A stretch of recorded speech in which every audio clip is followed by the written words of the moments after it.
नमस्कार,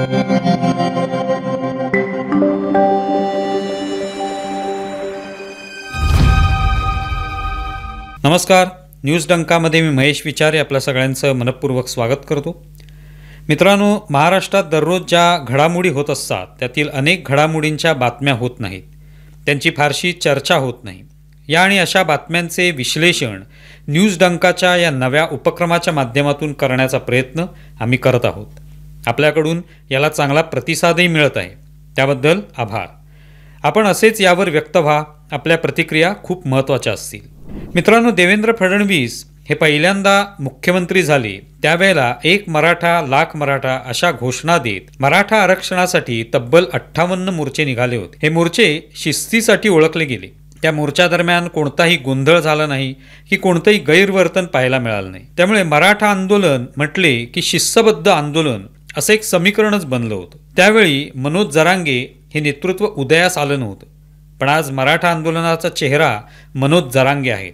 मात्र त्यांच्या उदयानंतर या आंदोलनाचा चेहरामोहराच बदललाय। पूर्वी निघालेल्या मोर्चांना कुणा एकाचा चेहरा नव्हता, तरी ते मोर्चे शिस्तीत निघत असत। मात्र आता या आंदोलनाला जरांगे यांच्या रूपात एक चेहरा मिळाला आणि आंदोलनावरील नियंत्रणच हरवलं। आता मुंबईत जे आंदोलन सुरू आहे त्यात हजारो आंदोलक मुंबईत दाखल झाले आहेत। मात्र त्यातील काही आंदोलकांकडून हुल्लडबाजीचं दर्शन घडलंय। रस्त्यावर गोंधळ घालणे, रेल्वे अडवणे, गाड्या रोखून धरणे, रस्त्यांवर आंघोळ करणे, मारामारी करणे, नाचणे अशा प्रकारचे अनेक व्हिडिओ समोर आले आहेत। सगळेच आंदोलक अशी कृत्य करत असतील असं अजिबात नाही, मात्र काही मोजक्या लोकांमुळे संपूर्ण आंदोलनाचा बट्ट्याबोळ होत असतो। अर्थात त्यामुळे आंदोलनाच्या शिस्तीवर प्रश्नचिन्ह उपस्थित झाले। पूर्वीच्या मोर्चांना कोणताही चेहरा नसतानाही त्यात शिस्त होती, पण एक चेहरा नेतृत्व असूनही आंदोलक नियंत्रणाबाहेर का गेले असा प्रश्न निर्माण झालाय। याचं कारण जरांगे यांच्या भाषेत दडलेलं असावं। जरांगेच अनेक नेत्यांबद्दल, अगदी मुख्यमंत्री असलेल्या देवेंद्र फडणवीस यांच्याबद्दल जे अपशब्द वापरतात, एकेरीवर येतात, मनाला येईल ते बोलतात, कुणाचेही वाभाडे काढतात। त्यामुळे आंदोलकही आपल्या नेत्याच्या पावलावर पाऊल टाकत चालत असतील तर ती आंदोलकांची चूक म्हणता येणार नाही। अर्थात काही वरिष्ठ कार्यकर्त्यांनी जरांगे यांच्या आदेशाप्रमाणे लोकांना रोखलं, त्यांनी चुकीचे काही केल्यास मराठा आंदोलनाला गालबोट लागेल हा इशाराही दिलेला आहे। मात्र तरी ज्या घटना गेल्या 2 दिवसात घडल्या त्यातून मुंबईकरांमध्ये नाराजीचं वातावरण तयार झालं। हजारो लोक मुंबईत आंदोलनासाठी आले तर त्यामुळे काय स्थिती निर्माण होईल, त्यातून आंदोलनाचं काही नुकसान होईल का याचा विचार केला गेला नसावा। शिवाय 5000 लोकांनाच परवानगी असताना त्यापेक्षाही मोठ्या संख्येने लोक आले। किंबहुना जरांगे यांनीही मराठ्यांना अधिकाधिक संख्येने येण्याचं आवाहन केलं, त्यामुळे इथे मोठी गर्दी झाली आणि त्याचे हे परिणाम पुढे पाहायला मिळाले।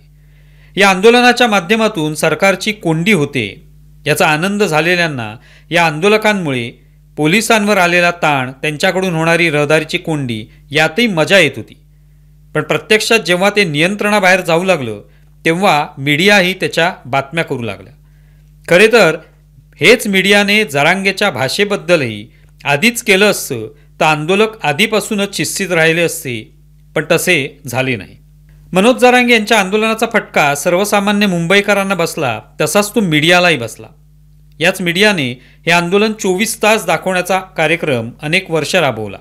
त्यातून मीडिया TRPसाठी आपल्या आंदोलनाला शरण गेला आहे हे जरांगे यांना पक्के ठाऊक होते। मीडिया देखील प्रस्थापितांविरुद्ध लढतो आहोत या भ्रमात होता। मात्र तेच मीडियाच्या अंगाशी आलं। आझाद मैदानातील मराठा आरक्षण आंदोलनादरम्यान एका महिला पत्रकाराशी आंदोलकांनी गैरवर्तन केल्याची तक्रार त्याच महिला पत्रकाराने आपल्या अन्य सहकाऱ्यांसह थेट जरांगे यांच्याकडेच केली। पण हे 7-8 दिवस सहन करा असा अजब सल्ला जरांगे यांनी दिला। तेव्हा महिला पत्रकारांनी ही असली थेर 1 सेकंदही सहन करणार नाही असा इशारा दिला। पण यानंतर या घटनेला एक नवा ट्विस्ट मिळाला। हे आंदोलन सरकारची कोंडी करण्यासाठी आवश्यक असल्यामुळे सरकारविरोधी गट किंवा समर्थकांनी महिला पत्रकाराला टार्गेट करायला सुरुवात केली। त्यासाठी चक्क मुख्यमंत्री देवेंद्र फडणवीसांसह त्या महिला पत्रकाराच्या पत्रकार नवऱ्याचा फोटो वापरून हे आंदोलनाला बदनाम करण्यासाठीचं कारस्थान असल्याचा शोध या समर्थकांनी लावला।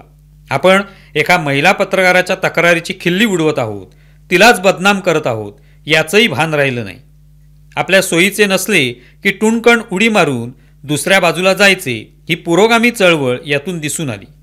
एरवी महिलांच्या हक्काच्या अधिकाराच्या गप्पा मारणारे त्या महिला पत्रकारावरच शंका घेऊ लागले.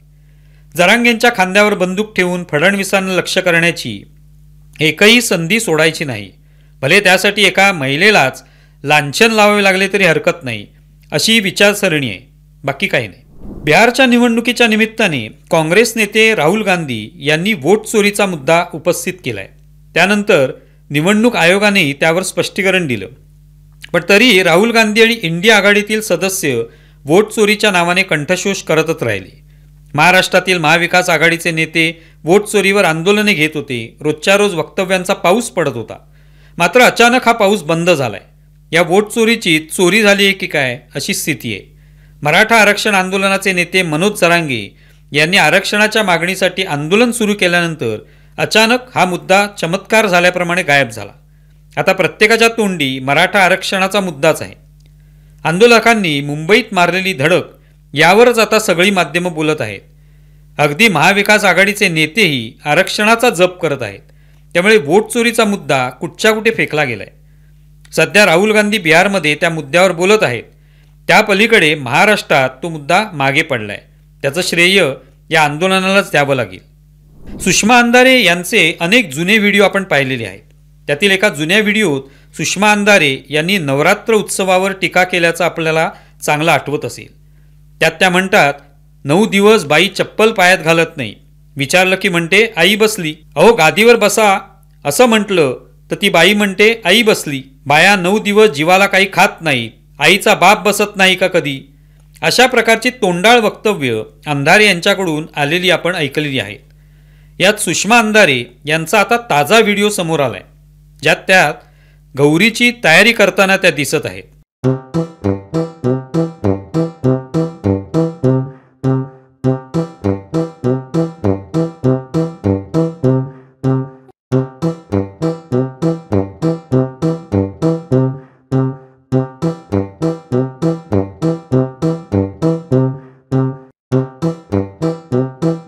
गौरी गणपतीच्या निमित्ताने ही तयारी सुषमा अंधारे करताना दिसतात.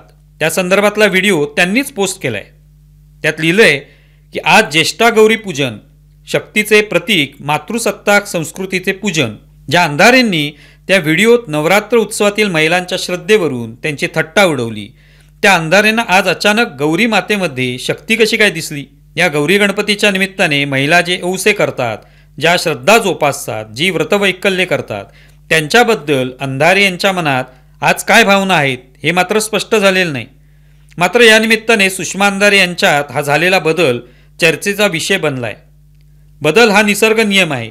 सुषमा अंधारे बदलल्या असतील तर ठीक, की अजूनही त्या हिंदू देवी देवतांबद्दल त्याच भावना ठेवून आहेत हे पाहावं लागेल.